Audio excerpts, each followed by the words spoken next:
आखिर मरते हुए अभिमन्यु के कान में कर्ण ने क्या कहा था? आखिर 16 साल के अभिमन्यु ने बड़े बड़े महारथियों को कितनी बार हराया? जब जब महाभारत की बात की जाती है, अभिमन्यु का नाम महान योद्धाओं में अवश्य लिया जाता है। जिस उम्र में आज के युवाओं को ज्ञान नहीं होता, उस उम्र में अभिमन्यु ने महाभारत के अनेकों महारथियों के छक्के छुड़ा दिए थे। लेकिन अंत में भारी पराक्रम दिखाने के बावजूद अभिमन्यु वीर गति को प्राप्त हो गए।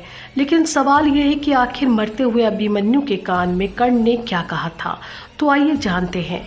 दोस्तों, ये बात है महाभारत के 13वें दिन की। कौरवों के सेनापति द्रोणाचार्य ने चक्रव्यूह की रचना की। चक्रव्यूह इतना शक्तिशाली होता है कि जो योद्धा एक बार इसमें फंस जाए, उसका निकलना लगभग नामुमकिन था।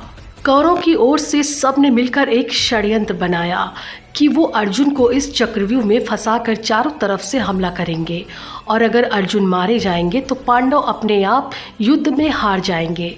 लेकिन उस चक्रव्यूह में अर्जुन नहीं फंसे, बल्कि उसमें फंसे खुद उस चक्रव्यूह को भेदने पहुंचे अभिमन्यु। अब भगवान महादेव से मिले खास वरदान के तौर पर जयद्रथ ने चारों पांडवों को चक्रव्यूह के बाहर ही रोक दिया और उस चक्रव्यूह में प्रवेश किया अभिमन्यु ने। जैसा कि हम सब जानते हैं कि अभिमन्यु ने सुभद्रा के गर्भ में ही चक्रव्यूह के अंदर प्रवेश करना सीख लिया था, और उन्होंने इसी का फायदा उठाया और वो चक्रव्यूह में प्रवेश कर गए। उन्होंने न सिर्फ गुरु द्रोणाचार्य बल्कि कृतवर्मा, कृपाचार्य, कर्ण, दुर्योधन सभी को परास्त कर दिया था। चक्रव्यूह में घुसते ही उन्होंने हाहाकार मचा दिया। उन्होंने द्रोणाचार्य के धनुष को काट दिया।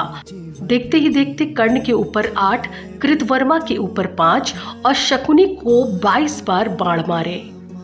यहाँ तक कि दुर्योधन, दुशासन और कृपाचार्य ने जब अभिमन्यु को देखा तो उनकी हिम्मत नहीं हुई कि वो अभिमन्यु का सामना कर सके। इसी बीच दुर्योधन के पुत्र लक्ष्मण और अभिमन्यु का भी युद्ध हुआ, जहाँ अभिमन्यु ने एक ही तीर से लक्ष्मण के सर को धड़ से अलग कर दिया। देखते ही देखते दुर्योधन बहुत क्रोधित हो उठा और उसने कर्ण से गुजारिश की कि सूर्यास्त होने से पहले ही इस बालक को हमें मिलकर मारना होगा। अभिमन्यु ही अकेला एक ऐसा योद्धा था जिसने 8 से भी ज्यादा योद्धाओं को एक साथ परास्त किया था। जब द्रोणाचार्य को भी इसके बारे में एहसास हुआ, तब उन्होंने कर्ण से ये कहा कि इस बालक के धनुष को हमें छुड़ाना होगा। अगर इस बालक के हाथ में धनुष रहा तो सूर्यास्त होने से पहले ही पूरी कौरव सेना का नाश हो जाएगा। इसलिए मौके का फायदा उठाकर कर्ण ने अभिमन्यु का धनुष काट दिया और अश्वत्थामा ने उसके रथ के टुकड़े कर दिए। फिर क्या, 16 साल के बालक के ऊपर 8 से भी ज्यादा महारथी टूट पड़े। लगातार बार बार अभिमन्यु सबको परास्त करते जा रहे थे।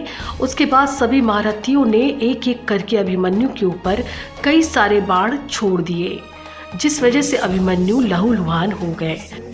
लेकिन फिर भी उन्होंने रथ का पहिया उठाकर युद्ध शुरू रखा, और तभी वो क्षण आया जब अभिमन्यु के समक्ष पहुंचे स्वयं कर्ण, और कर्ण ने उन्हें धराशाही कर दिया।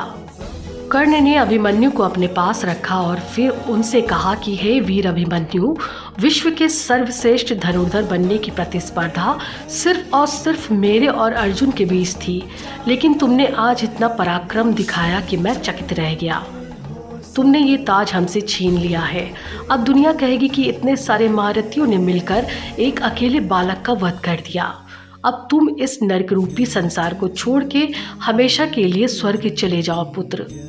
यही वो शब्द थे जो स्वयं कर्ण ने अभिमन्यु के कान में कहे थे, और उसके बाद कर्ण ने अभिमन्यु का वध कर दिया। इस तरह एक महान योद्धा जो मात्र 16 वर्ष का था, जिसने कौरवों के 8 से भी ज्यादा महारथियों को धूल चटा दी थी।